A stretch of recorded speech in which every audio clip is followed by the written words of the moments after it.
Okay, we can start the last lecture of Science of Storms course. I did not cover tornadoes in the last lecture and I thought to skip it altogether, but then I got some threatening emails from various people. I'm kidding.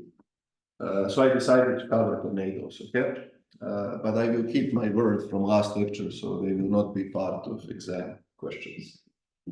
I also need to talk a little bit about tornadoes because then the second part of today's lecture, when I talk about risk modeling, hazard modeling, and that kind of stuff, Monte Carlo simulations, I will mostly talk about tornadoes as a hazard. So I'll talk about tornadoes maybe for 30 minutes or so, I don't know. And then we will switch to modeling, which will mostly be statistical modeling, but I'll mention a few other modeling approaches, and that's it. But before I start, are there any questions from previous lectures from people here in the classroom or online? No? All good? Okay. So tornadoes. Again, I didn't prepare any fancy videos because you can Google. But what are tornadoes? Tornadoes are basically very intensively, violently rotating columns of air that always have to connect thunderstorm with the surface. If the tornado cylinder, well, you see, I should say tornado, if that funnel cloud is not reaching the surface, we don't classify that as a tornado. It can be gustnado, it can be just funnel cloud, but it is not a tornado. So tornadoes, size of that rotating cylinder of air, or more kind of cone of air, is radius is maybe a few dozens of meters. Tornadoes last several minutes, 10, 15 minutes, not more than that, even less than that. I think the longest tornado lasted over an hour or so, but that's absolutely longest. And they usually move from few hundreds of meters to few kilometers and so on. So they do not cover very large area, if you think about it. But because most of these tornadoes are so violent, they create a lot of damage wherever they pass. And tornadoes are actually rated based on that damage, because it is extremely difficult to measure wind speed in a tornado. First of all, as I just said, they are very localized in terms of both space and time.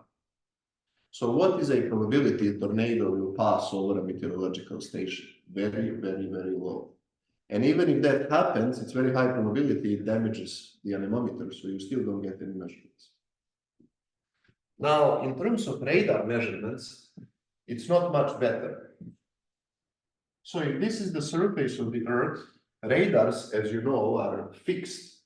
And let's say we have a radar over here. Then you know that radar scans at different elevations. Okay?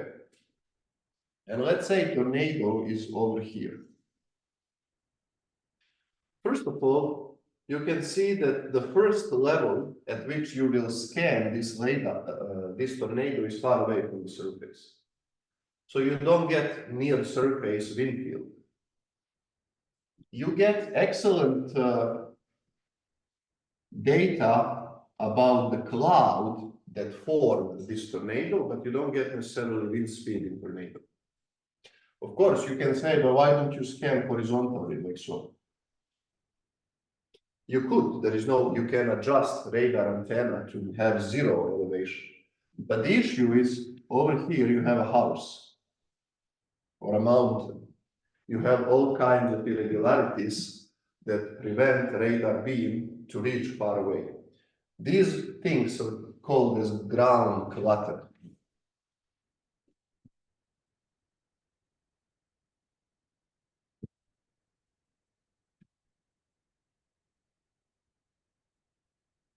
Moreover, you know also that radar is not like, radar emits waves. So waves tend to interfere. You see, if they are very close to the surface, they interfere with the surface naturally, even if there are no obstacles. All these are known as ground clutter. Now, of course, even if the surface, even if we assume, which is not, there is also forests, all of this. Even if we assume there is none of this, there is still curvature of the Earth. So if you have radar here, you cannot, I mean, this doesn't work. What you scan is like this.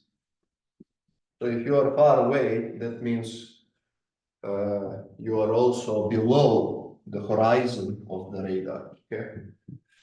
So what people did in the meantime, over the last several decades, they developed what is called Doppler radars on wheels, which basically they put the radar on a truck. And then you follow storm, which you suspect will form tornado. And then you can be close to the storm and get much better data. But you cannot be very close because you don't want to die. And even in those situations, it is very, very difficult to not have some obstacles between your truck with the radar and tornado.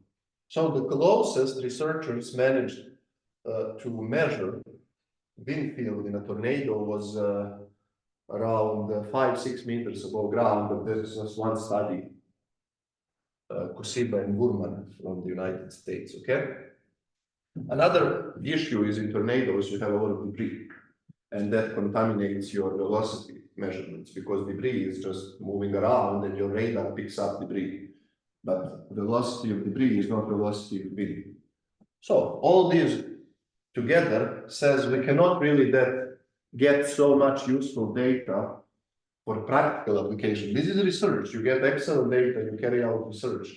But tornado happen, you have to provide data to the public about the strength of that tornado. And then what people use is damage, because tornadoes create damage. So what people figured out, and the first was Professor Fujita from the University of Chicago, is to use damage, as I just said, to classify tornadoes. And he proposed the so-called F scale. Fujita scale for rating tornadoes, and tornadoes are rated between F0, weakest tornado, to F5, strongest tornado. Now I don't have time, but there were various issues with F scale. It didn't account for different types of materials that were used to build structures. It didn't account for maintenance of the structure and so on. So in, I think, February of 1990, people proposed an enhanced Fujita scale. So they enhanced the original Fujita scale. And in the enhanced Fujita scale, again, EF0 are the weakest tornadoes. Entry wind speed is 30 meters per second. I think 29.6 because it's in miles per hour. So when you convert, you get some. But let's say 30 meters per second is entry wind speed. And then they go all the way to EF5. Okay? So this whole bragging is that first F scale was introduced, but there were some issues with F scale. In the 1990s, it was upgraded to EF scale, enhanced Fujita scale. And that is what is used today. There are some other scales, the Toro scale and whatnot. But this is the most accepted scale, okay? And when I said 29, or rather 30 meters per second entry wind speed for EF0, that is basically 3-second gust. What we are referring to. Remember, in the case of hurricanes, it was 1 minute mean wind speed. In the case of tornadoes, it is 3-second gust. So what engineers do, tornado passed, created damage. Meteorologists and engineers, primarily engineers, go to the site and they check the damage. And then the engineers say, okay, to destroy this roof, this ceiling, 3-second gust had to be such and such.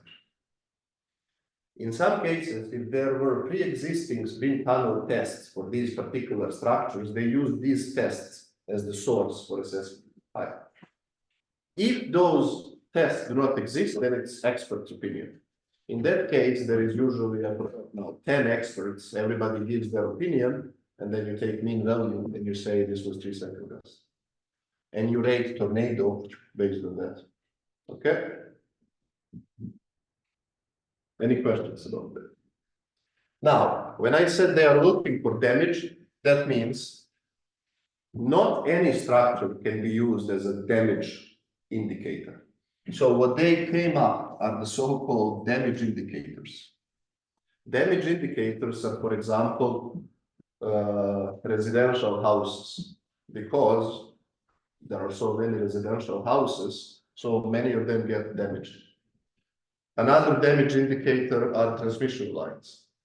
Another damage indicator is luminary and lighting poles and flag poles.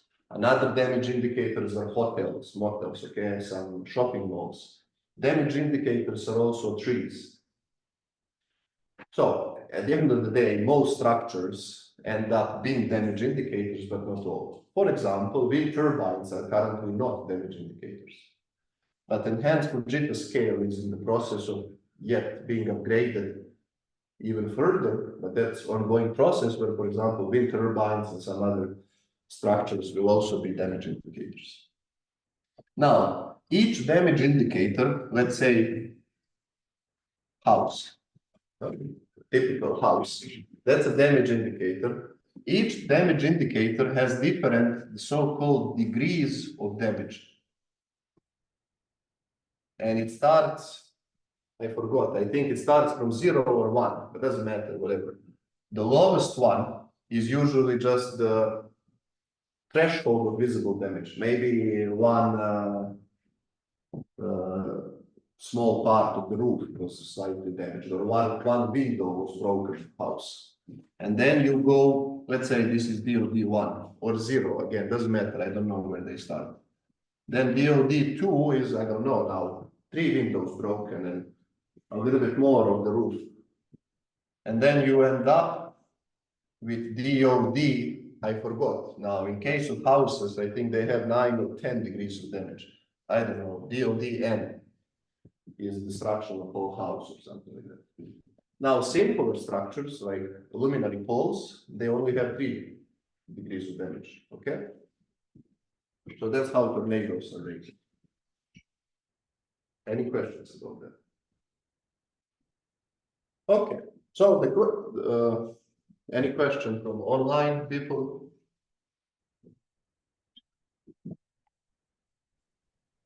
Now, when people rate tornadoes, then of course they send those data to a database, and then they include information about length of tornado, the best estimate of latitude and longitude where it started, where it dissipated, width of tornado path, damage that it caused, maybe photographs of damage, if there is assessment of economic loss or loss of life or injuries, all that is usually reported in a database. And most countries or, I don't know, union of countries like European Union or and so on, they provide this data for free. So you can do research with them. But now the question is how tornadoes form, okay? Now, tornadoes can form from single cell, multi-cell, supercell thunderstorms, as well as from thunderstorms in hurricane system. But most intense tornadoes, this is something that would be unacceptable 30 years ago. But now it's totally fine. Tornadoes can form rather from all kinds of thunderstorms. But the strongest tornadoes come from supercells, and that's what we will cover today. Now, tornadoes, or rather waterspouts that you get here next to Genoa, quite often I've seen some when I was here last time, several years ago, are not from supercells. These are from either squall line or multi-cell thunderstorms, and these are waterspouts. They form over water, and mechanism is different compared to what I will describe here. If you want to know that, you can ask me later how waterspouts typically form. You can ask me later, or you can ask me for literature, and I'll give you that literature. Okay, so there is no complete theory of tornado formation. As I often say, if you figure out how tornadoes form, exactly numerically, maybe you win Nobel Prize, and your name is right there with the grades of Newton and whatnot. But there are some, so there is no clear mathematical theory, some equation, and you solve equation and whatever. But there are conceptual models. One conceptual model that people believe is not correct, but for historical reasons I will present it so you at least get an idea what we are talking about, is the following. And then I'll present a few other models that people think are more correct. This is the surface of the Earth. This is height. Okay, so we are looking into vertical cross-section. Here is a vortex tube that is typically horizontal. So this is the center line of the vortex, and if this is, let's say, axis, I don't know, vorticity could be, let's say, like this. Okay. So you have a vortex tube. First question is, why would you have this vortex tube in the atmosphere? Well, you will remember very first lecture in this course. It's very important lecture. It's fundamental lecture. If this is height, then the wind speed is changing with height. There is shear, and that shear creates vorticity. Now, you will also remember in the case of supercells, shear is extremely high. So you have very high potential to have horizontal vortex lines in the atmospheric boundary layer. Okay? But this is horizontal vortex, and it's clearly not as strong as tornado. So something needs to amplify this vortex and tilt it to be vertical. Okay? Well, what happens is thunderstorms have updrafts. Okay, so what happens is that this vortex passes over an updraft. So this is updraft. And the updraft tilts this like so. Okay, so you have now rotation. Let me think. That is like so. You have to imagine a little bit how this is rotating, okay? So you start having horizontal vorticity being tilted into vertical vorticity. And as the updraft is increasing, you get something like this. Now, these are usually very long updrafts and whatnot. So you get vertical vorticity out of horizontal vorticity thanks to updraft.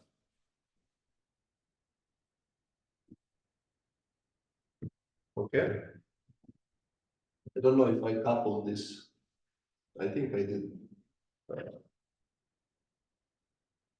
Now, you should know from previous lectures, if you have updraft here, you have to have convergence over here. You cannot end up with vacuum.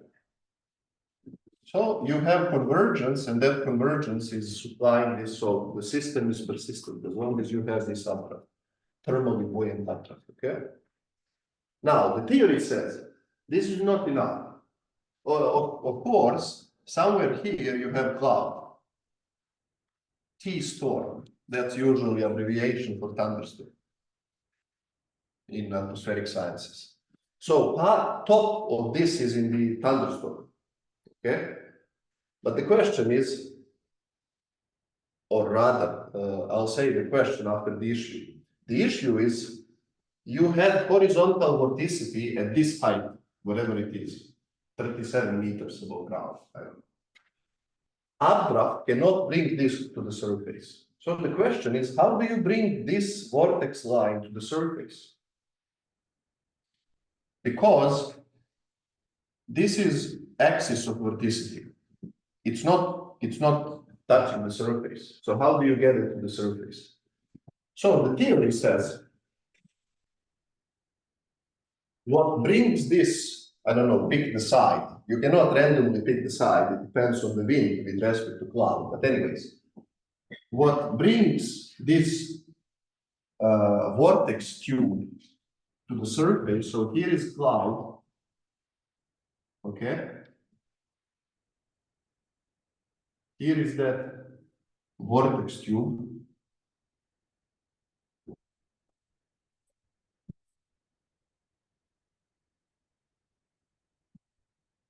Is that clear what I'm postulating here?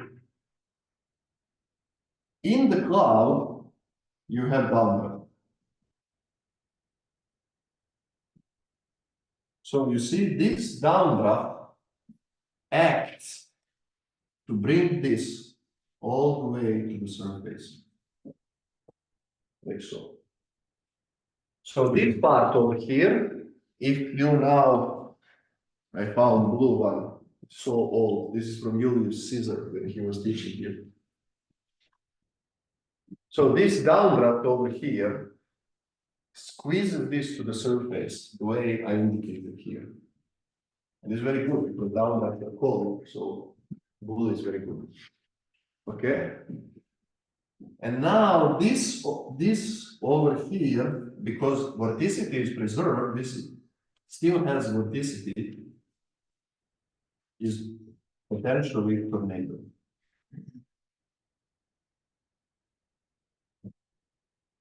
Okay. Now you can also see if you start from here, this is the length of your updraft that has very strong vorticity. Thanks to this updraft and this downdraft, it was extended. And when you extend vortex tubes, vorticity increases. So at the end of the day, because vorticity increases, means pressure here decreases. You end up having convergence here rather than at the location of the, I mean, okay, some of the air also goes into updraft, but a lot of air also goes into tornado because you have such a low pressure in the center of this rotation. And that's a theory of tornado formation. And this theory says this is theory without pre-existing vorticity in the vertical direction. So you started with vorticity in horizontal direction, and this sequence of events needs to happen to have tornado close to the surface. Any questions? This is the old theory. This is the old theory that is not very supported by numerical simulations. And Just curious, what's postulated for this theory? Is there any name or people? maybe Rutono and these people, you know, Rutono. I don't Yeah. know.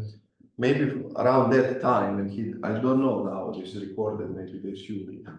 But I don't know if it was him, but from that time, 60s, 70s, when people started working with this, okay?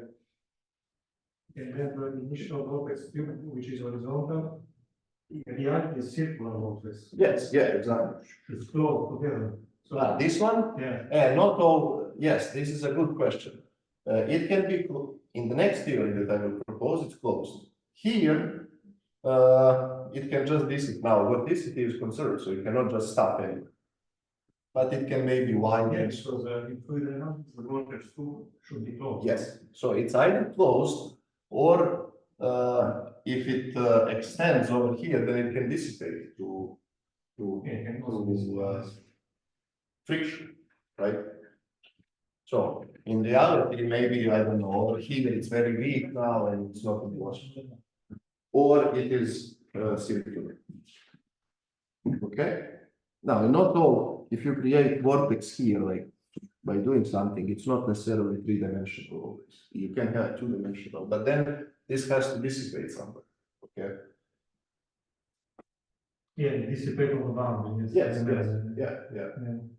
Dissipate on the boundary. Okay?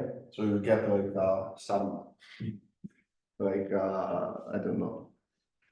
Nobody except two people know what sun is. Okay? Any questions?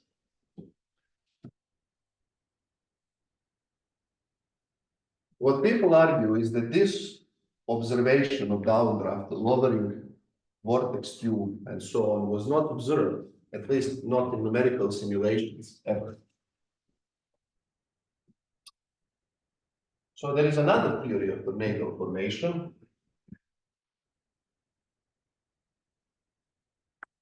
That is also a rather old theory. That theory says in the atmospheric boundary layer, you start with vortex tubes that are in vertical direction. Okay? So you have vortex like so. So you have horizontal vortex that sometimes dips to the surface, becomes vertical. And you have another one over here.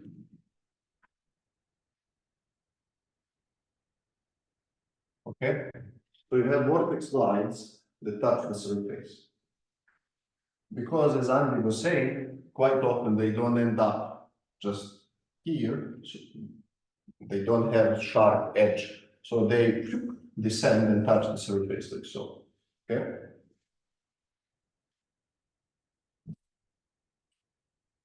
And somewhere here now you have a cloud. Thunderstorm cloud. And this thunderstorm cloud has updraft.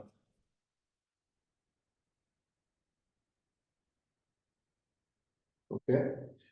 So you have to imagine the way people constructed these is not all of these are just frozen in time and you say, whoop, start. The situation is that these exist. And then cloud comes along. Okay? Cloud with its updraft comes along, passing next to these structures in the atmospheric boundary layer. So what happens here is the following, of course. If you have updraft, you know that updraft is associated with convergence. So in the next moment in time, these two vertical vortex tubes come together. Updraft, cloud. They come together because they are affected by this convergence. As the air is converging, it brings them together. And eventually, you know that vorticity is additive quantity. So when you merge two vortices, you get higher vorticity than in either of these two. So what you end up with is a cloud. Now this, if this was a direction of rotation, here is the surface, these two come together, either here, either they merge, and they form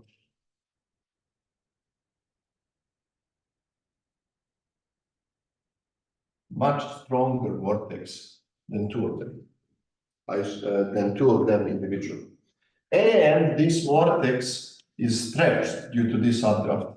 So it's also longer than these two individual, and this can result in formation of tornado. So this theory says, if your boundary layer is populated with vorticity in vertical direction rather than in horizontal direction. Previous theory says you have boundary layer that has horizontal vorticity.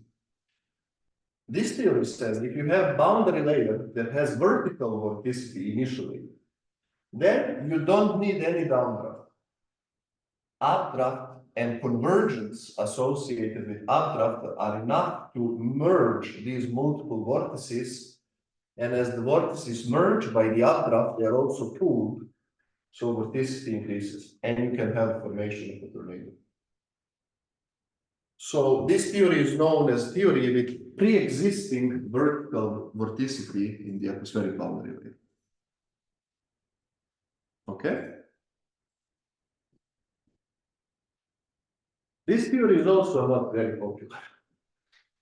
Because numerical simulations did show that downdrafts tend to play an important role in the formation of tornadoes.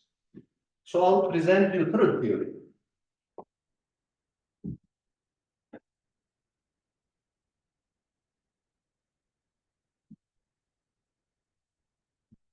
The third theory says the following, very interesting.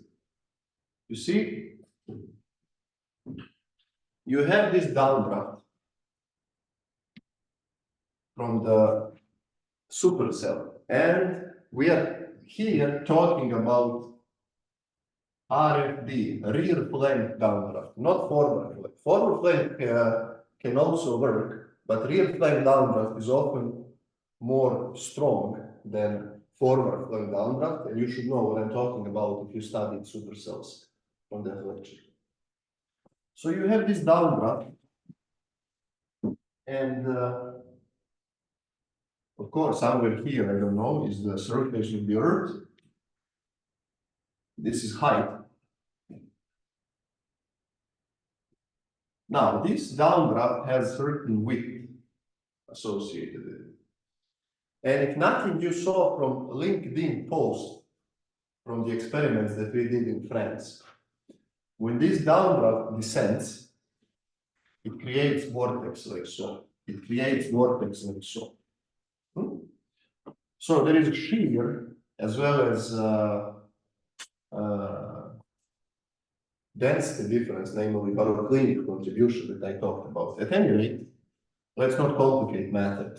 As the downdraft is descending, you have vortex that is falling down. And you can imagine what Andy said, this vortex goes around down. This goes into the page, comes out here, and goes around. Is that clear? Now, this is all in cloud, but this downdraft, you will also remember from supercell lecture, rear flank downdraft is very close to updraft. Updraft, there is air coming into the storm.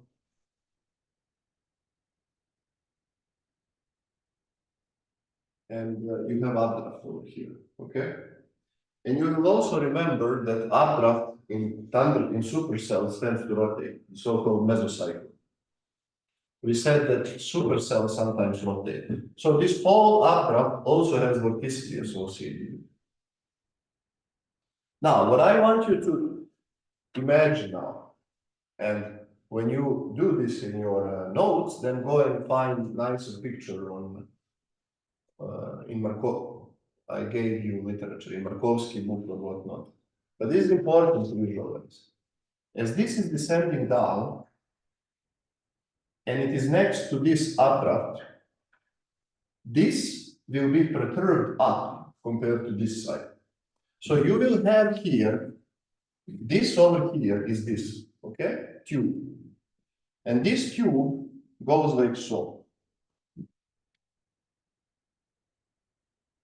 Makes sense what I'm plotting? So goes right in front of him. But what will happen here, this updraft stretches it like this.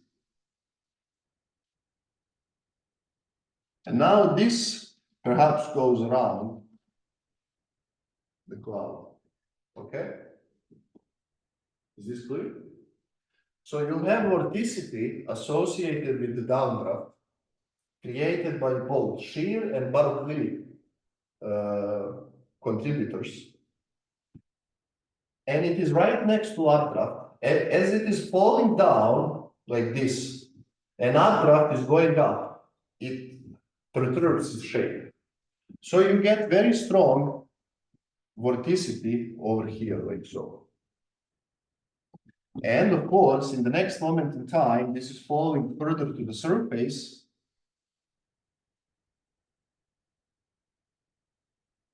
So let's say, I don't know, this is now at time t equals 0.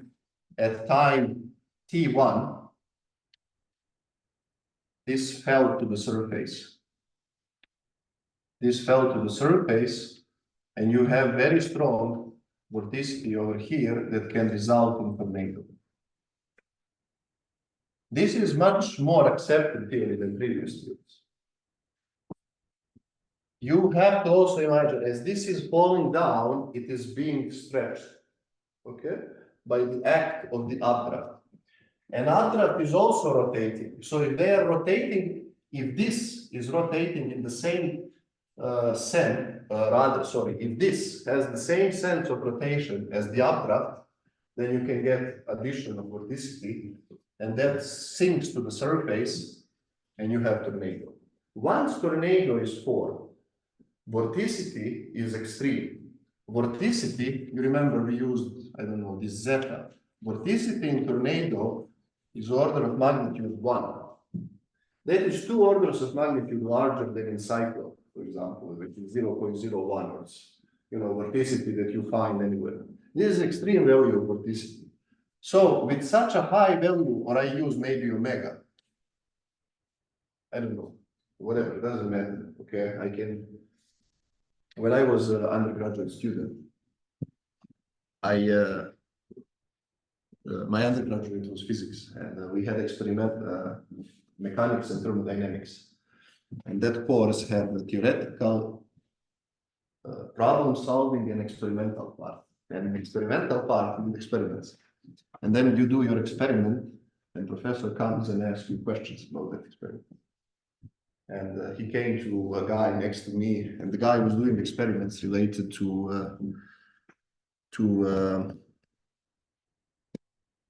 moment of inertia. And professor said, "What is moment of inertia?" And the guy said, "Well, moment of inertia is I." And he said, "Okay, maybe I, but what does it represent?" And he said, "Well, moment of inertia, I mean, it's an I." And because I was sitting next to them, professor says, "Moment of inertia is Djordje," because my name is Djordje. What is now moment of inertia? And the guy didn't know and failed. So my point is, this also supposed to be funny, but my point is, doesn't matter how you label it, you should know what it is, okay? So this is the theory of tornado formation, which is much more supported by numerical simulations. Because numerical simulations did show that if you have real plane downdraft, some of the air that spreads from the downdraft actually ends up being in tornado. This is called negatively buoyant air. It doesn't want to go up. This air doesn't want to go up. But this is to demonstrate vorticity in the center of tornado is so high that the pressure deficit is so high that everything goes up. Cold air, your car, everything goes up because the pressure deficit is so high, okay? And then you, of course, when pressure deficit is so high, you have such a high convergence, and that convergence has to lead to an updraft that sucks everything up. Updraft is usually spiraling, as you know, which we will discuss soon. So this is another theory of tornado formation, more accepted than other theories. And once tornado forms, if you had some other, because this is turbulent environment, you have other vorticity somewhere here. All that will be sucked into tornado, amplifying vorticity, because vorticity adds. Okay? Any questions? There are other theories of tornado formation. Professor Paul Markowski proposed theory also based on numerical simulations. And his theory is basically similar to this theory of pre-existing vertical vorticity. But in his numerical simulations, he quantified what could be turbulent structures that are forming this vertical vorticity. Or rather, horizontal vorticity that could be turned into vertical vorticity, and he identified, I don't know if you know, these horseshoe vortices that exist in the others. Horseshoe vortices or hairpin vortices are the typical vortex structure in the atmospheric boundary layer. If you run LES, horseshoe vortices are typical. So his theory, numerical simulation, showed that these are random features. And again, this guy stands over here, has some vorticity, doing its own business, and thunderstorm starts approaching. This horseshoe vortex is sucked up. And if it is sucked up, it is transformed into vertical vortex. If it is strong enough, once stretched, it becomes even stronger. And then again, when it becomes stronger, all these other vorticities that exist around are combined, you get formation of tornado. That's why he claims it might not be possible to get some theoretical model of tornado formation because these are random features in the atmospheric boundary layer. So if it happens that they exist and thunderstorm passes over and you get tornado formation. Okay? Any questions? So this is similar to the first year. Similar because it relies on atmospheric boundary layer vorticity to exist. Okay, you have to have vorticity to exist in atmospheric boundary layer for thunderstorm to do something with it. And do something with it is to stretch it, tilt it vertically, stretch it so that it goes from the storm to the surface of the earth. Okay? I would all, you could, when it comes to tornadoes, these pressure perturbations are all dynamic.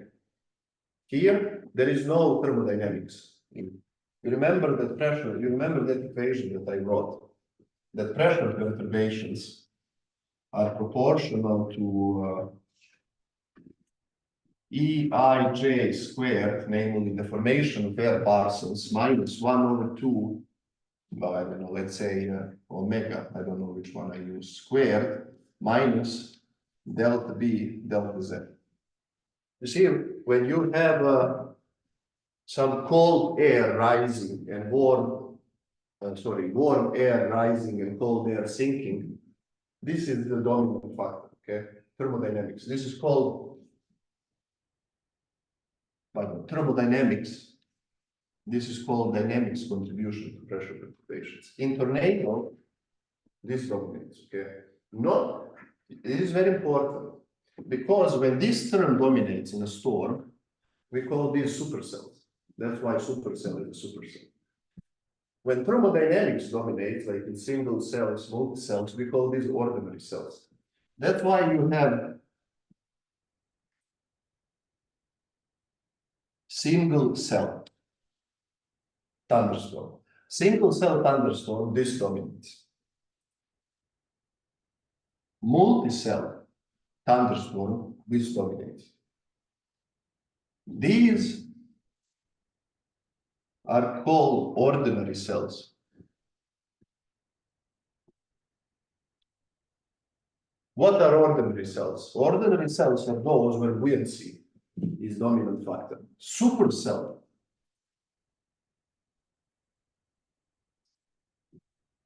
dynamic pressure perturbation is dominant, okay?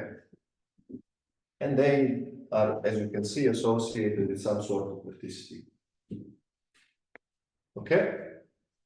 So tornado is dynamically dominated phenomenon, not thermodynamically. As I said, this cold air will be sucked in tornado and be brought back to thunderstorm. It doesn't want to go up.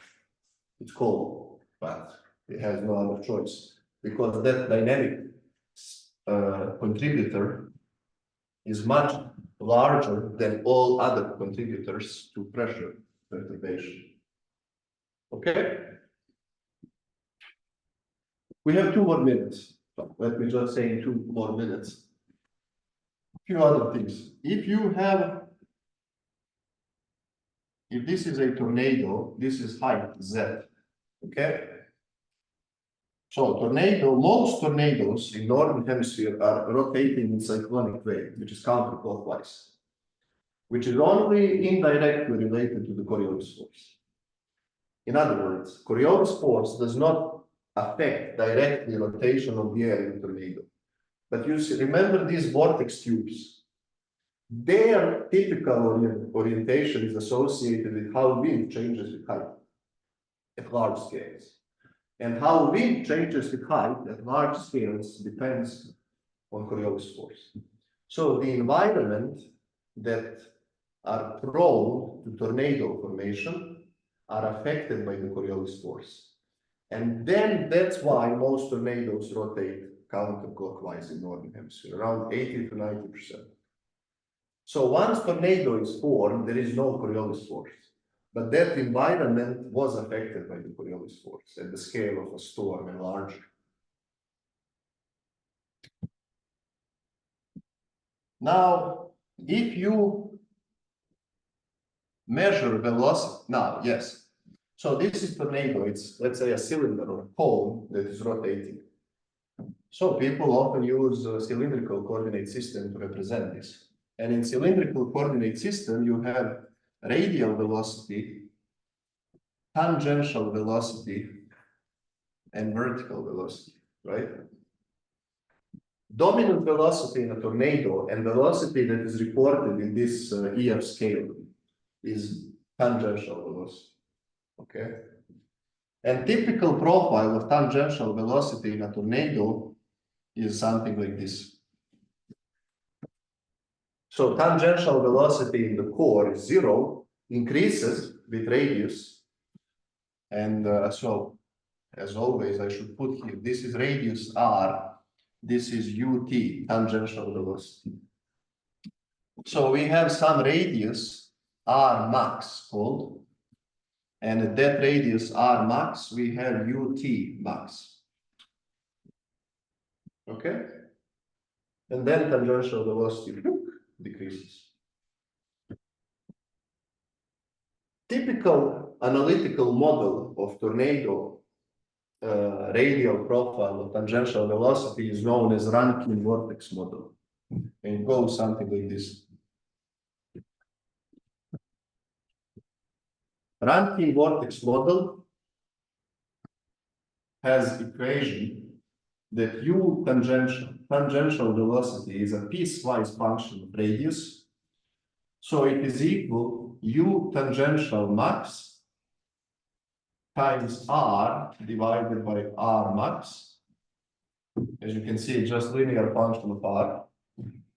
When r is less or equal than r max, or it is u tangential maximum times r maximum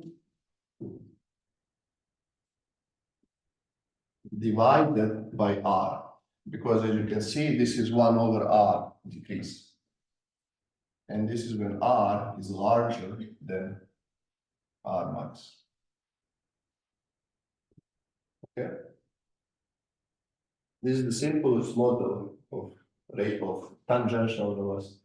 There are many other models that exist in the literature. As you can see, Rankine vortex model does not provide any information about radial or vertical velocity.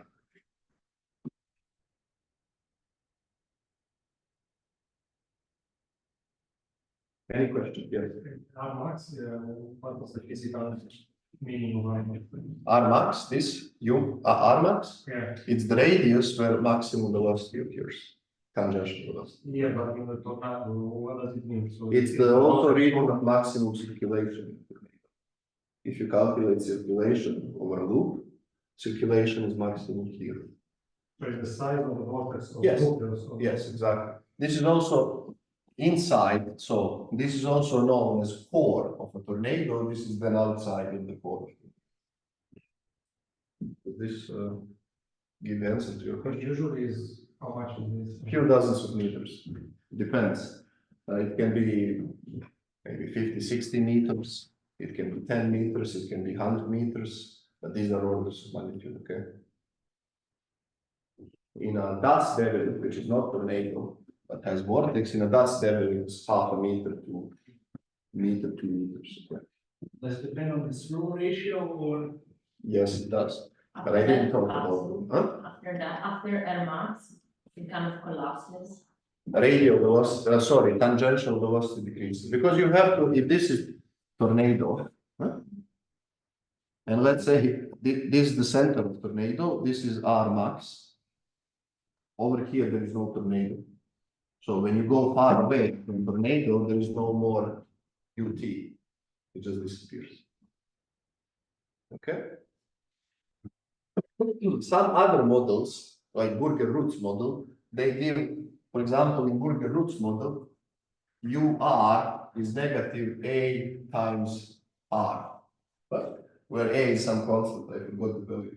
So Burger-Rutz model gives, or UZ is equal A times Z, or maybe A square, I forgot now, something like this. Okay, And then Burger-Roots model also have equation for UT, which I think is gamma circulation over 2 pi r 1 minus e to, I forgot, a, yes, a r divided by some viscosity and something, which I forgot. Anyway, it doesn't matter.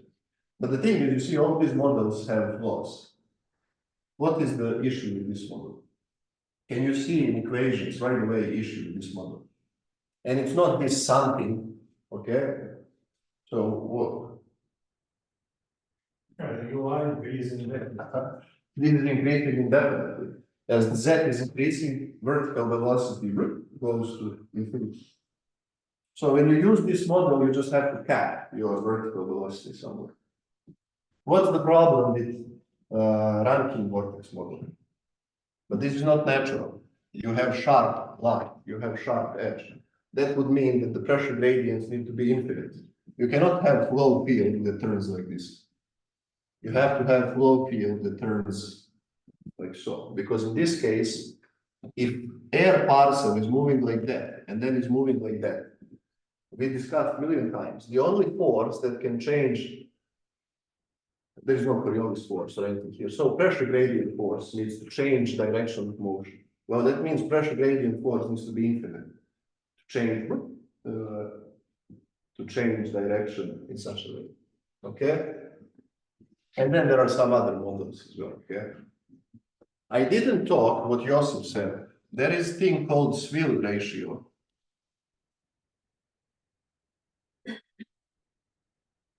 But unfortunately, I don't have time to talk about it. Swill ratio determines what is the internal structure in this tornado.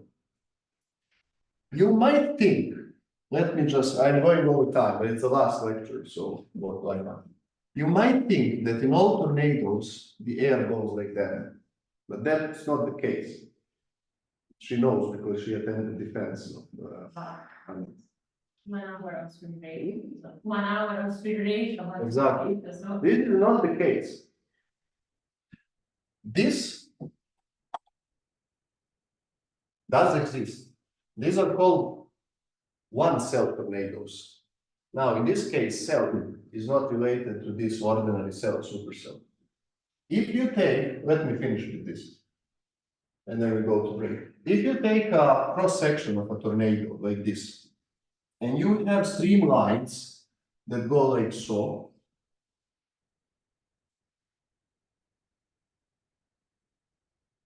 So you have updraft over here, and then as you saw, this is spreading. This is called one-cell tornado.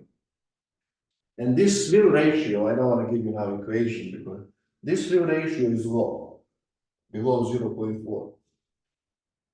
But if you have high Swill ratio, anyways, Swill ratio can be defined as the ratio of vertical and radial velocity. Okay, I cannot. If you have high Swill ratio, actually flow field, amazingly, it looks like this.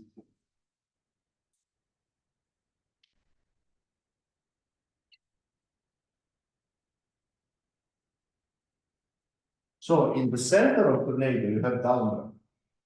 It hits the surface, spreads a little bit, and updrafts are on the edge. This is one cell, this is two cells. Tornado, okay? And this is high Swill ratio over 0.5 or so. And then if you further increase Swill ratio, you get multiple vortices. Namely, you get this, the surface of the Earth, you get one vortex here, another vortex here, another vortex in the page over here, another vortex over here. So you have a ring and multiple vortices are moving in a ring around a common center. That's even higher Swill ratio, okay? That exceeds 1. Okay, we went, there are questions. It is possible that some of these models explain the formation of water spouts, even if not tornadoes. Yes. The model that is closest to explaining water spouts is the model where you have pre-existing vorticity in the vertical direction. And that pre-existing vorticity in the vertical direction, in the case of water spouts, comes from cold front that is associated with a thunderstorm that is moving over ocean.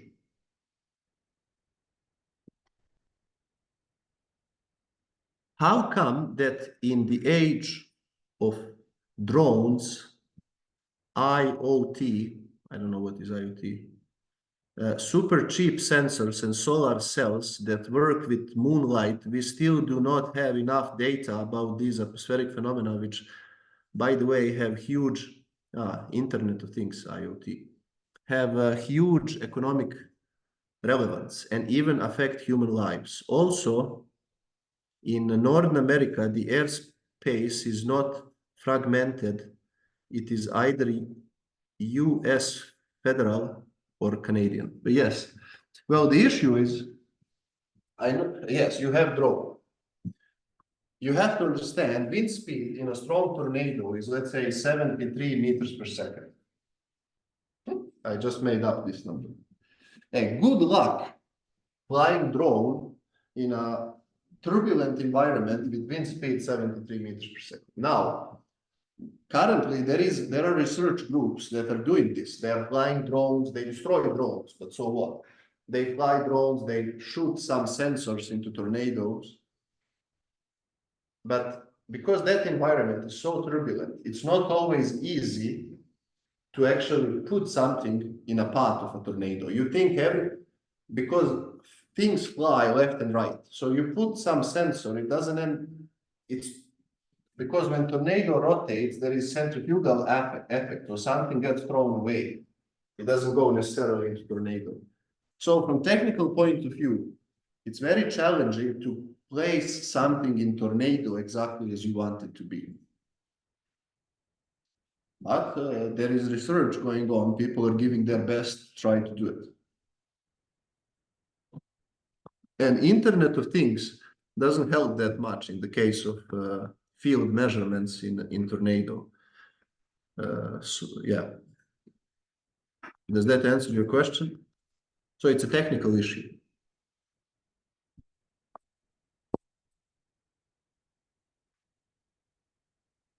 Okay.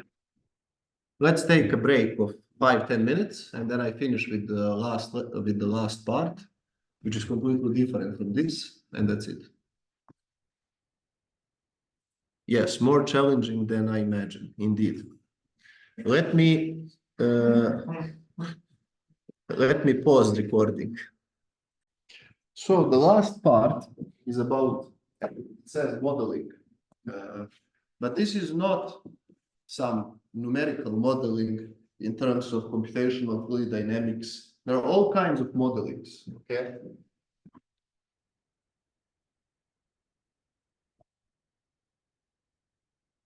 First of all, you can do some kind of analytical modeling. That is when you try to solve governing equations or find some empirical relationships between variables that govern your phenomenon, whether it's in atmospheric sciences or hydrology or geology, it doesn't matter. You try to find some simplified model that explains the problem that you are trying to understand. Another option is numerical. Now, numerical, you remember we had governing equations. I wrote them in lecture number 1. 3 equations of motion, continuity equation, thermodynamics equation, equation of state, in some cases additional equations if you study clouds, like phase changes of water, amount of liquid water, and so on. Now, these equations are very complicated. Complicated to the point nobody knows how to solve them analytically. And you remember these are differential equations. So what people do, they discretize them in finite differences, and there are a million methods and approaches. And then they solve them using a computer. The moment you do this, you already introduced error. But there are many other errors that are introduced. But if these numerical simulations are properly carried out by Dr. Djordje's simulations, then they are very good source of information. and something you can never get using analytical model or full-scale measurements. Now, full-scale measurements are not modeling, but I'll put it here as a tool to investigate your phenomenon. So not really modeling, but anyways, I'll put it here. Measurements in the field. Now you go out, you do measurements, and using those measurements, which are very, very limited in time and space, you try to understand your phenomenon. You use these measurements to construct some analytical models. You use these measurements either to initiate or validate your numerical model. You use those measurements this is the backbone of science, okay? The backbone of any scientific field is measurements in the environment that you try to investigate. But this is not controlled environment. You have thunderstorm that you have that passes and will never pass again in the same way, shape, or form, okay? So your measurements are very unique and they represent, in principle, only one phenomenon. And they also have errors because your instruments are not perfect. And then you also have physical modeling. Sorry for my writing, but I am also speaking as I'm writing. So physical modeling is, for example, you replicate something in a wind tunnel, or you replicate a cloud in a cloud chamber when you want to study condensation, how clouds form, how aerosols interact. Or if you study some chemical reactions in the atmosphere, that would be in a chemical laboratory. So these are physical modeling. These are also controlled like numerical simulations, but a little bit less controlled because you have turbulence, for example, in the case of the atmosphere, which you cannot control. You also cannot control all turbulent fluctuations in some numerical models, but these turbulent fluctuations are just replica of this. They are not as precise as real measurements. And then the last type, perhaps, of modeling, which I will talk about today, is statistical.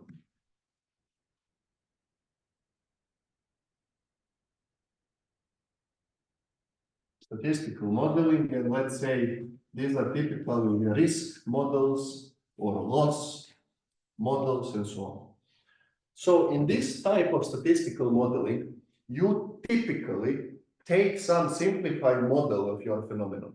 That simplified model can be informed by some analytical model, namely you adopt some analytical model, or you take some results of numerical simulations and you say, this is the model of my tornado or downburst or flooding, or I don't know, or they can be adapted from physical experiments and so on.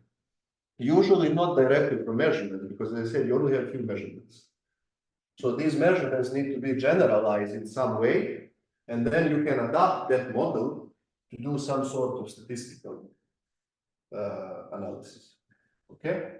And these statistical analyses are usually in the form of Monte Carlo simulations.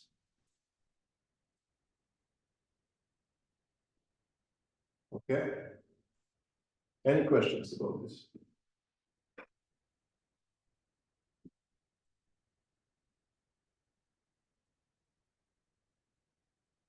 So let's talk a little bit about the backbone of Monte Carlo simulations.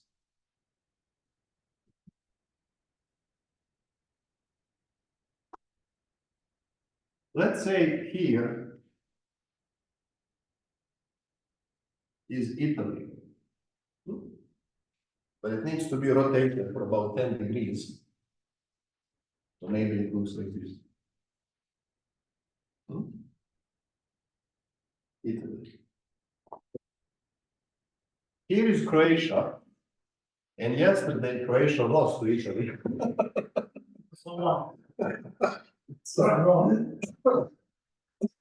was 1-1. Okay, so this is Italy. And remember, this was very good. See, much better than these other jokes. So let us say you want to study occurrence of tornadoes in Italy. I will take tornadoes because later I will show you slides in which I study the occurrence of tornadoes over Germany and how they affect wind turbines using this Monte Carlo statistical modeling. But let's now take Italy, we are here. So you have decades of measurements, remember one of these tools, measurements, where tornadoes occur. And you also know from previous 1 hour what that means. That means intensity of tornado, where they occurred, how long they lasted, and blah, blah. So let's say over the last 40 years, this was where tornadoes occurred. As I said,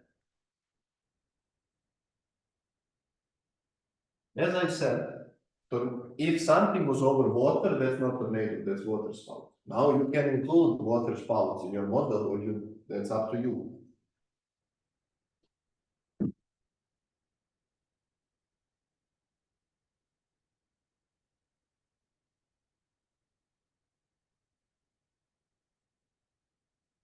I need 2 volunteers to replicate this figure over there. Who can do it? Just 2 people come to Blackboard and replicate this figure over here. You want to do it? And 1 more person, you? You want to do it as well? Let's do 3 people. You will get bigger shoe. Okay? So replicating the same. Replicate this axis. You want to do it? Yeah. Replicate this axis to these other figures.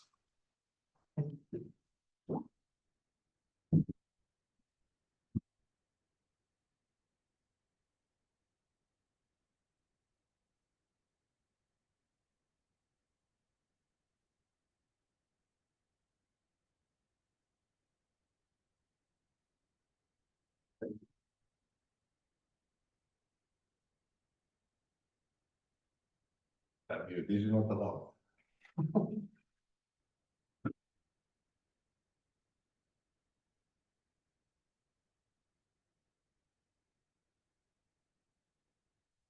Okay, so here we have measurements, which in the case of statistical modeling, you analyze these measurements, maybe you remove, maybe there was another tornado here, but we are not sure it was correct, so we removed it, okay?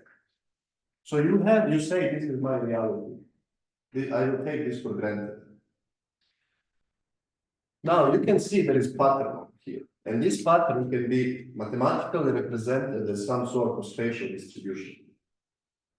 But what you did here is basically Monte Carlo simulation.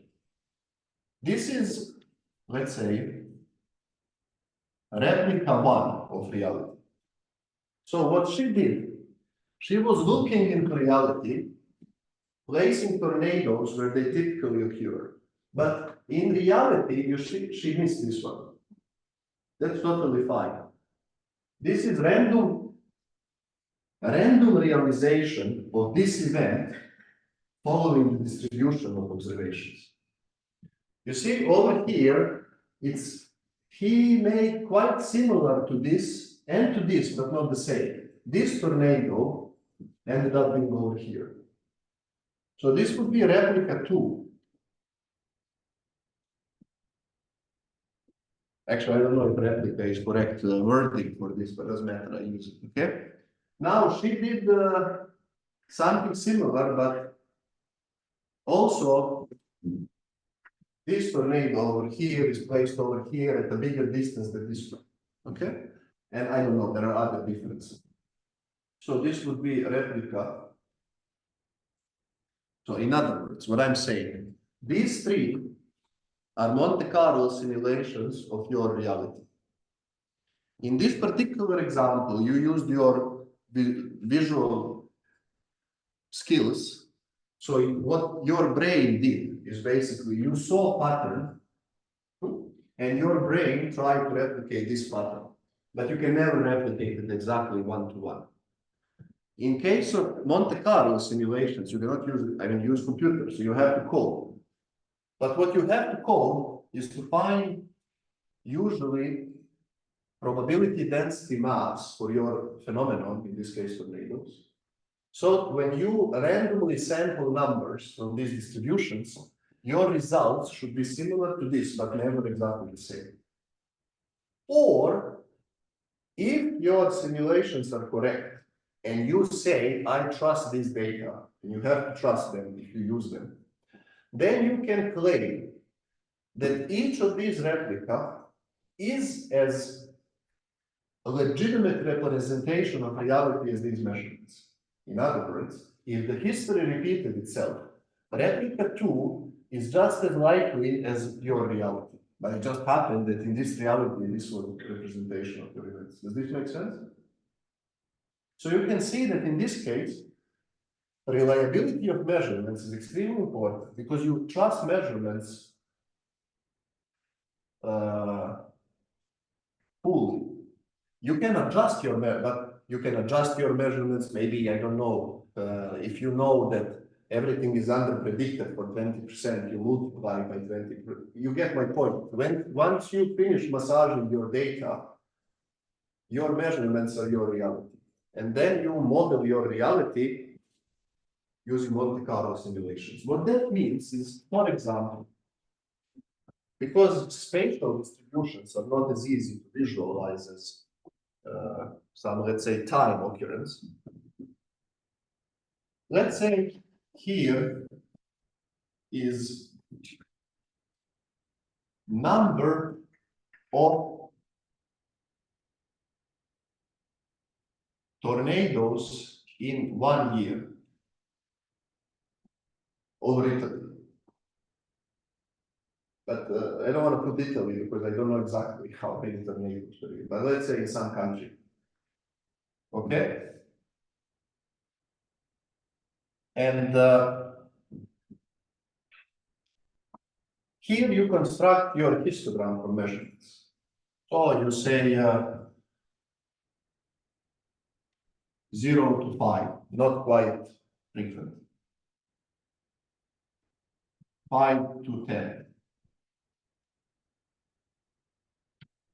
10 to 15. Now, these don't have to be necessarily same beam widths, but okay. Okay, you get your distribution. So this is a tornado count. Okay, so let's say in your 30 years of data in, history, you know what history means. In 30 years of data, in 7 years, you had 10 to 15 tornadoes per year. Okay, so this is your measurement. Empirical measurement. What you have to do is construct some distribution that is usually continuous distribution. Now this distribution, this is also research. You have to do your research. What distribution fits those data? In case of tornadoes, I know because people before me did it, it's usually negative binomial distribution. It doesn't matter. But for your phenomenon, you either find in literature what distribution fits, for example, annual occurrence, or what distribution is the best for some spatial. If that doesn't exist in literature, then it's up to you to figure it out, okay? So you find this distribution, and then you have a random number generator that will generate numbers following this distribution. So you can never know what will be the next number in your sequence of random numbers, but if you generate 100,000 numbers and you plot distribution of them, they should collapse to this curve. Okay? So, and then there you go. So this was, let's say, this was based on 30 years of data. This was based on 30 years of data. Now you can simulate thousands of years of data using Monte Carlo simulations. And Monte Carlo simulations is generating random numbers following prescribed distribution. And prescribed distribution is based on your measurements. Now, I'm not going to talk here about how random numbers generators work in computer model. You can work on your own how that works. It's not important, it's technical information technology. But that's the philosophy behind Monte Carlo simulations, okay? So if we have to outline the steps, step number 1, find data for what you want to investigate. Is it some geological stuff? Is it tornadoes? Is it downbursts? Is it find data? When I say data, again, you want to study annual occurrence, well, find data on how many events per year. You want to study some spatial, you want to study blah, blah, blah. Find those data. Inspect those data. When you get data, it's up to you to determine what is good data, what is bad data. Maybe there is some private research that said these data for these particular years are not reliable, and it's up to you to be the master of data. 3,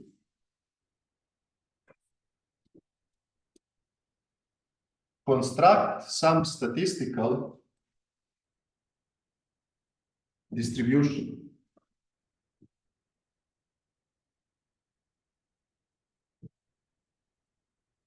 That represents data, your data.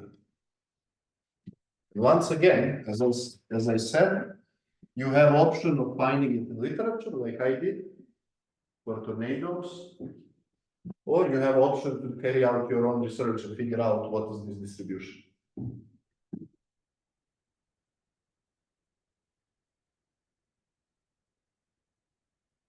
Generate random numbers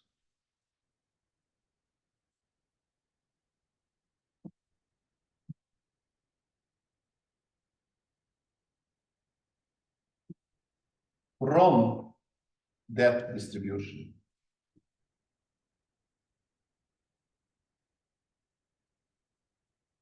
Okay, so if you want, let's say, annual number of tornadoes, you will generate one random number. Let's say you get that in a year,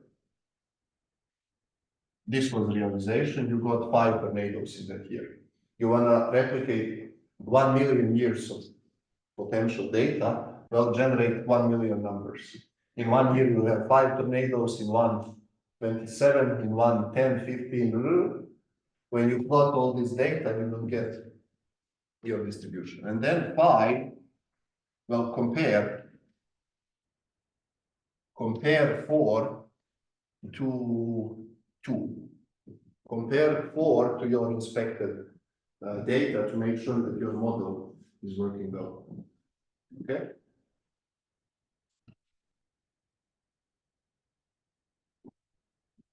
So what is Monte Carlo simulation? It's random realization of events following prescribed distribution. Okay.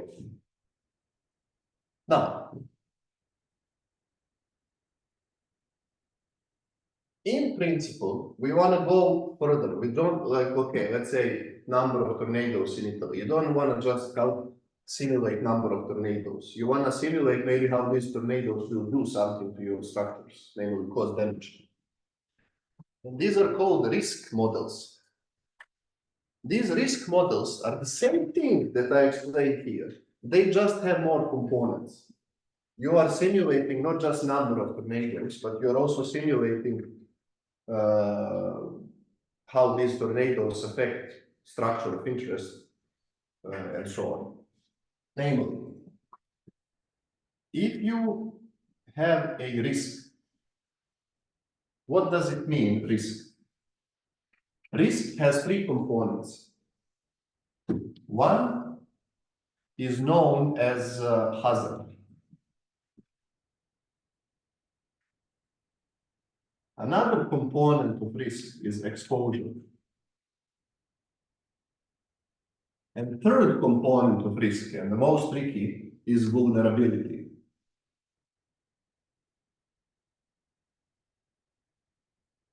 There are more complicated risk models that have more blurry. But you can study that, you can complicate now your research more, but this is the basic. So we would say that risk is hazard times exposure times vulnerability.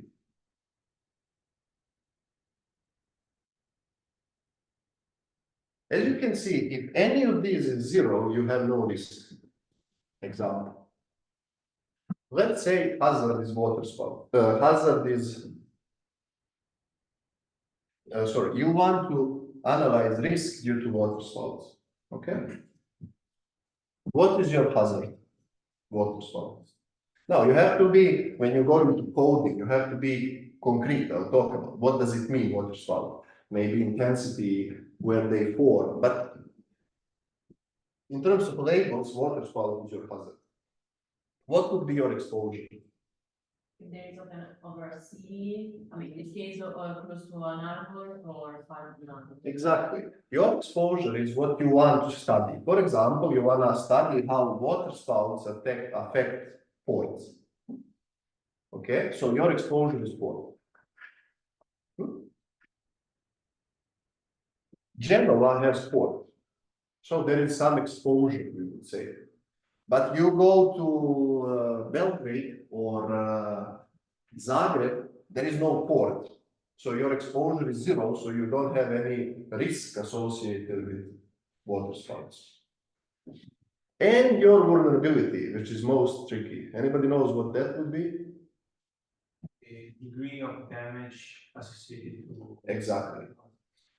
Let's say, I don't know how to explain this except in dumb words. Let's say your port is, I don't know, is so strong, the buildings have walls 3 meters thick, okay? And everything is like atomic shelter. Then your vulnerability is zero, okay? Because your water spout exists, there is hazard, there is exposure, you have port, I don't know, it's atomic shelter, so there is no way that water spout can affect it. Or if you have some port that was built 50 years ago, never maintained, so it's very fragile, then your vulnerability is much higher.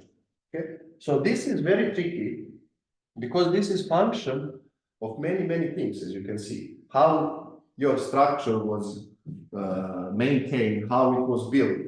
Also, if you have, let's say this is your port, or rather, let's say this is some building in your port.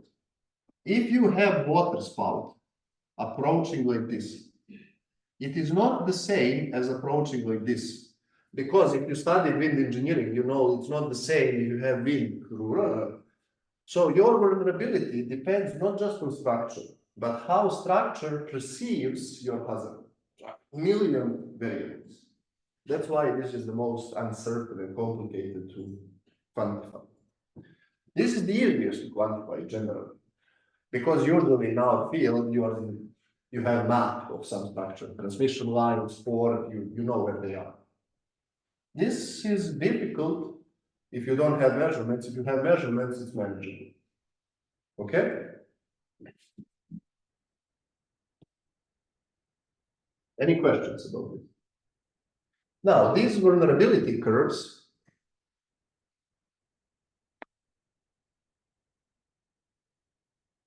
generally look like cumulative distribution function. So, as he said, if you have some, usually it's called damage index, some degree of damage to your structure. And let's say in the case of tornadoes, and you can generalize to your own research, here is wind speed. Wind speed. And you will also remember, we generally said we look into tangential winds. Now, vulnerability, vulnerability of something, you have to define of what. So let's say vulnerability of a house. Okay. Or it could be what I studied houses, I also studied recently wind turbines. Okay. So you can see if the wind speed is increasing, you can logically expect that the damage to your structure will increase. And that generally goes like this. You know, weak tornadoes, there is no damage imagine what you want, house, wind turbine, transmission line, there is no damage. And then the curve goes like this. Because at some value, critical value, okay, you just have damage index 1, here is 0. If you destroy a house, you cannot destroy it more than. I mean, if you get hit by one train, it's just as bad as being hit by 3 trains. So the same is here. If you have very strong tornado that destroy house or wind turbine, well, the stronger one will destroy it as well. Very weak tornado, maybe, let's say here is EF0, they don't create any damage to wind turbines. And then maybe here you are in the region of EF1. Okay, so a little bit of damage. Now, a little bit of damage might be one of the blades is damaged, or a house, maybe part of the roof is damaged. And then you have EF2 tornado, but very variable. And you notice when you study these things, the most difficult are these intermediate events because they're so uncertain. Nothing can happen, or you can get complete destruction of your structure. And then EF3, pretty much, let's say, complete destruction. And then this is EF4 plus or EF5. This is also why not many people study EF5 tornadoes. Because you are here, it will destroy everything. So, what you are interested is maybe EF2, because uncertainty is so large. So you wanna bring damage index associated with these EF2s to be low. And they are also more frequent than these. Okay.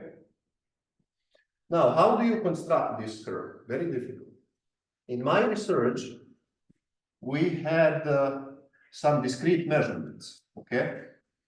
So people, in case of wind turbines, people did some of the tornado pass through wind farm, they observed damage. And then we fitted curve. We used logistic model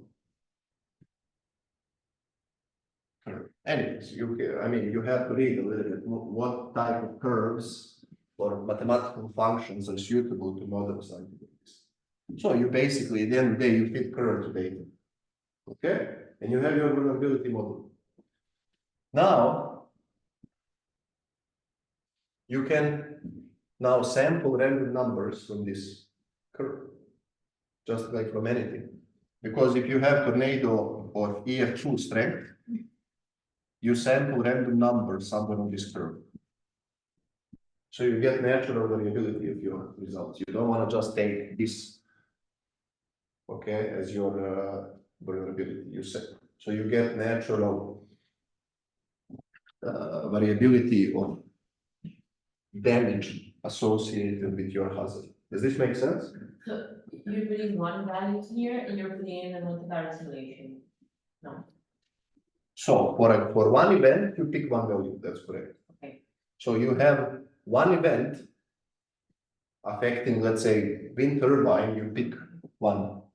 Then you have another value, another event, or another wind turbine in the same event, you pick another number. Does that make sense? So you have wind farm of these 3 wind turbines, we usually say WT, okay? And you have a tornado that is passing. And let's say this tornado is EF2, okay? So these 3 wind turbines will be affected by EF2 tornado. This turbine will have this damage, which is randomly generated for the range of EF2. This turbine will have maybe this damage, and this third turbine will have this damage. Okay? So I generated 3 random numbers associated with these 3 wind turbines. Now I have another tornado coming from here. Again, for the sake of argument, let's also say it's EF2. It will affect this turbine, but not this number will be generated by some other number, randomly. I randomly pick number from this interval that follows this curve. Okay? okay or not okay? Yeah, I see it's not. No, I mean, if I have a tornado that is hitting my topographics, Yes, I don't have to generate now random numbers because I have the measurement, I can see the damage. no, you cannot. Because your measurements are representation of 24 phenomena. I'm making it up. Let's say 10, in last 10 years, let's say, okay, you had 10 incidents of tornadoes passing within farms, okay? So what you're saying is all events in the future will have exactly the same damage as these 24 events that happened in the past, right? What this is telling you is the following. I will take these 24 events and I will fit a curve to them. So I can say that some event in the future will have similar damage based on your observations, but not exactly the same. Okay. Does that make sense? Yeah.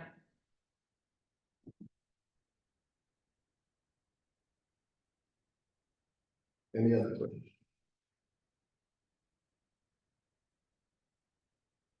So these are risk models, okay? And what would then be a loss model? Well, loss model, you just add an economic financial module to your model. Namely, when you quantify damage, let's say your damage to wind turbines, let's say a damage for some event was broken blade. Okay, now you have to look into data, how much it costs to replace one blade. And that's your economic loss. So you combine your risk times monetary value of damage, and you don't go. These types of models, by the way, were used also during COVID-19 pandemic. Because if we go, well, if we go to this figure that I just erased, risk due to COVID-19, contracting COVID-19, would be what? What would be hazard? COVID-19. What would be exposure? Number of people. The number of people, let's say in this room. You wanna, now again, you have to be specific. You wanna simulate how COVID-19 spreads in this room.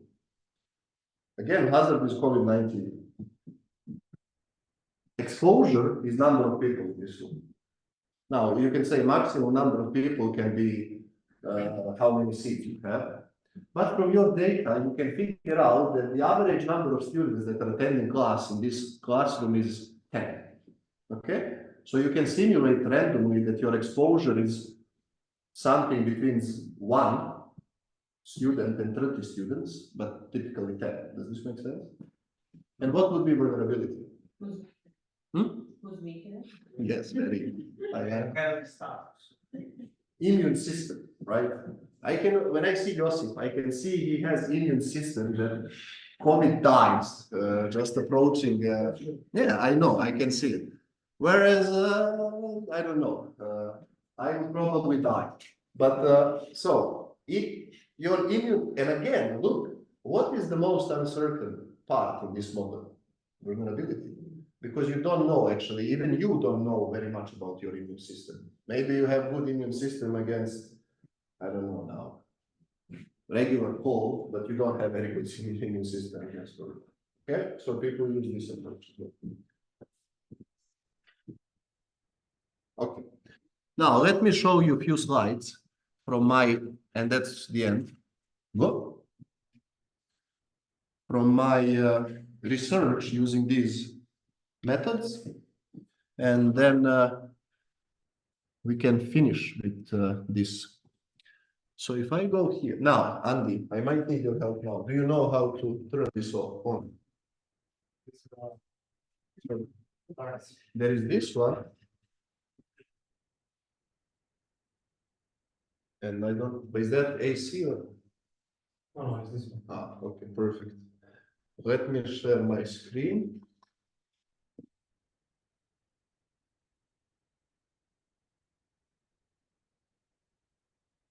Wow, yeah.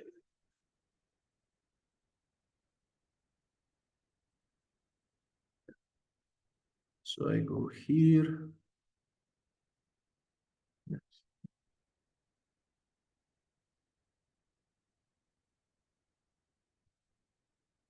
Thank you.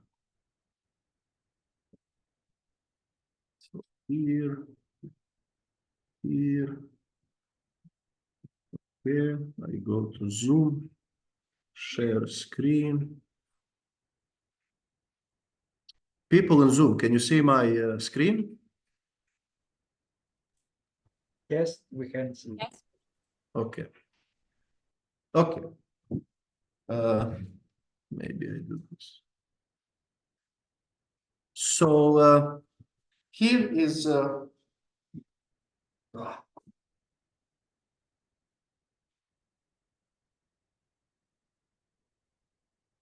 a student, professor used to beat students. And my father would go to school and say, if my son is not good, you have all rights to beat him. So when I go back home, I could never say professor beat me because then my father will beat me as well. Anyways.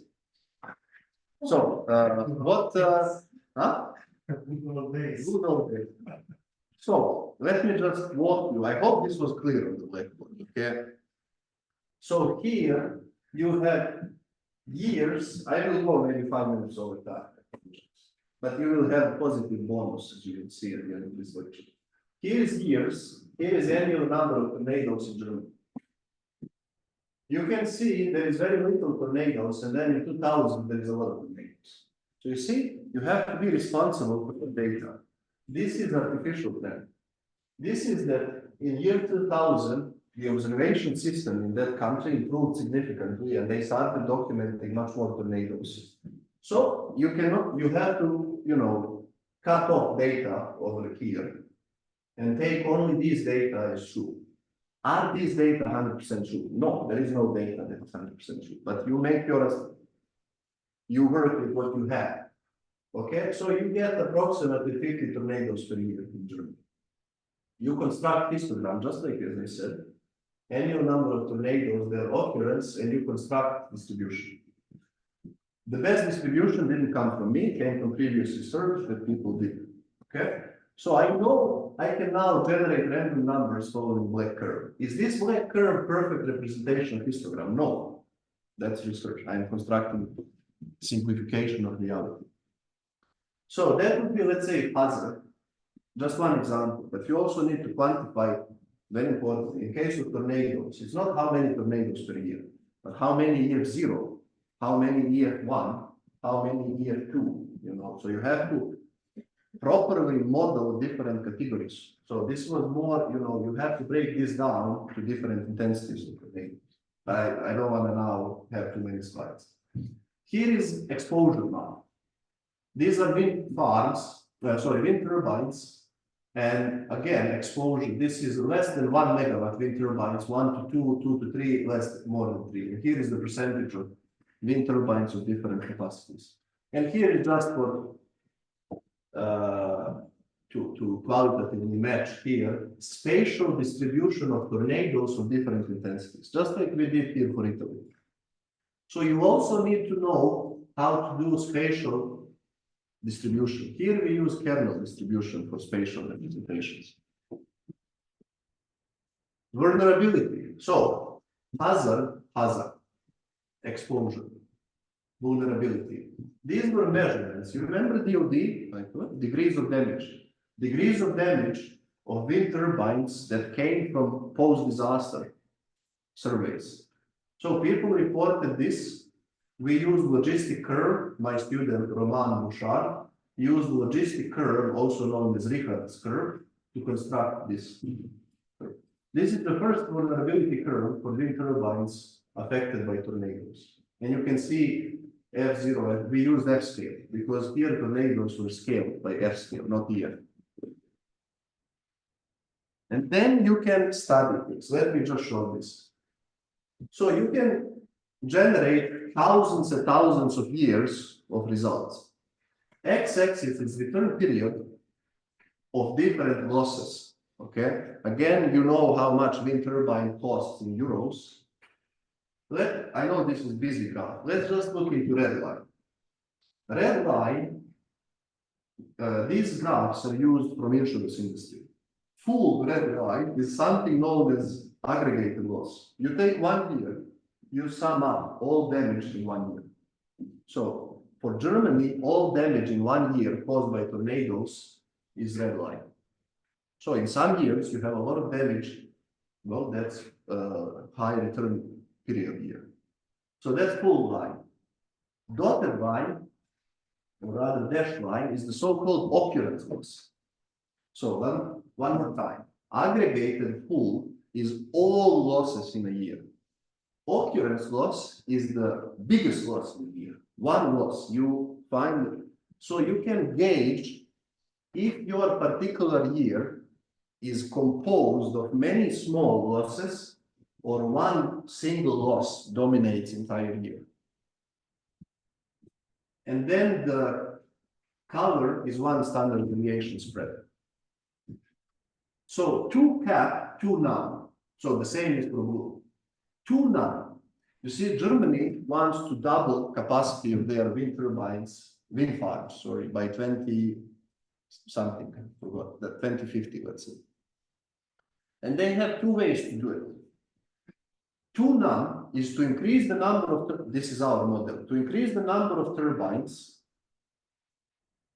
and use the same turbines you use now, which typically means lower capacity, 1-2 megawatts, but you just add more turbines.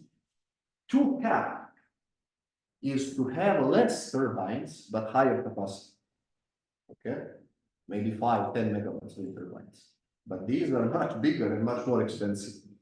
So you can see, if you have very interesting result, if you have less turbines, but bigger capacity, bigger units, you have more risk because they are more expensive. So it's our model with assumptions that we explained, that we postulated in the paper, says that from the risk point of view, it might be better to have more weaker turbines than less but more expensive turbines.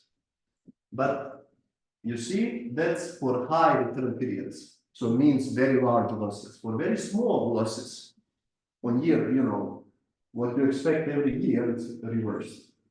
So you can use these models to do something you cannot reason by brain. Because there are so many variables in this model that you cannot just contemplate and come up with solution.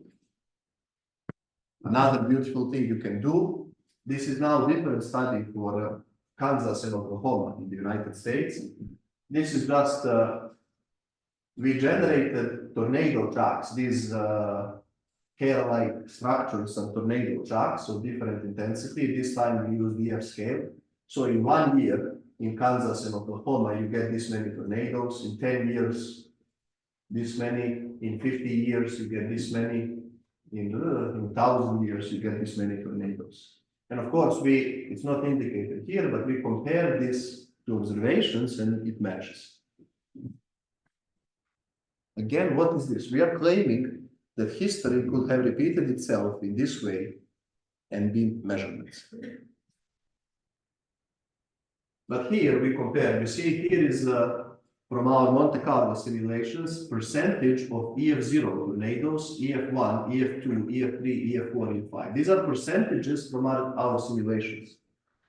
And these numbers are percentages from measurements. So maybe it's not, but you can see 64.6, you can see that this is basically 64.6. So our, this is Kansas, this is Oklahoma. Our simulations match measurements.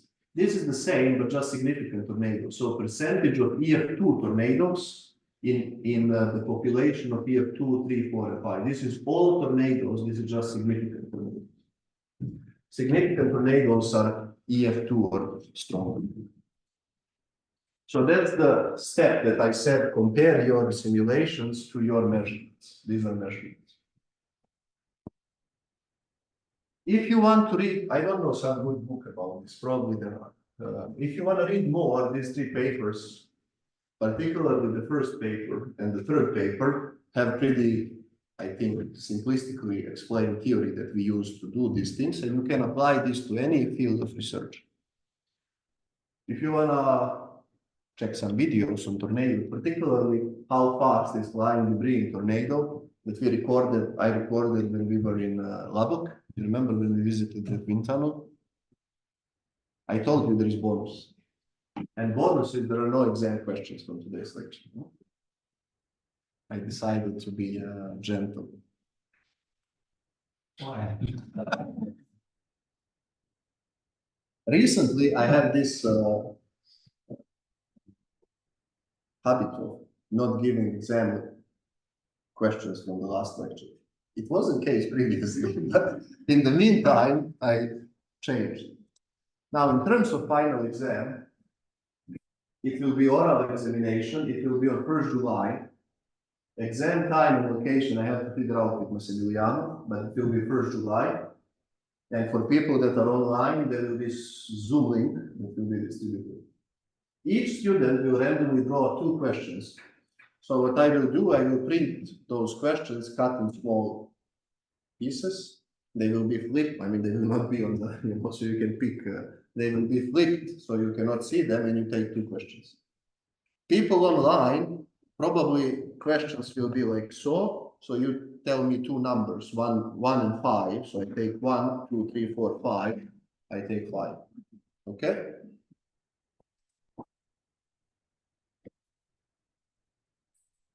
So that's it. Any questions from people in classroom or people online? I went 10 minutes of the time, but I apologize. At least you don't have any questions about this.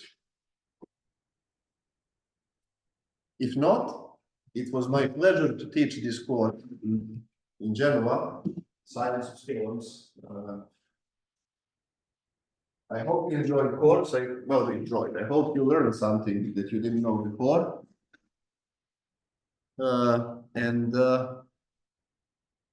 I will see you in the exam, the people that are taking it. Yes. I have a question about the exam. Can we collect our thoughts on the paper and then?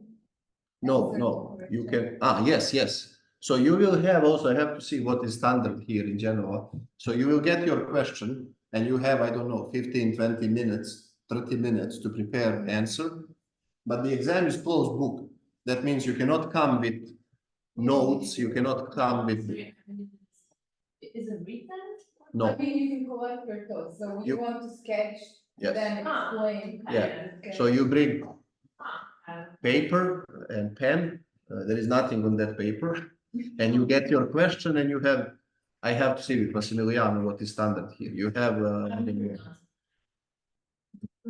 so you will have 15, 20 minutes to put bullet points, or whatever. Yeah, but you can write on the paper and then you can use it. Okay, so it's not like you get this question, go. You have a little bit time to think what you want to say. Okay? Okay, any question from online, folks?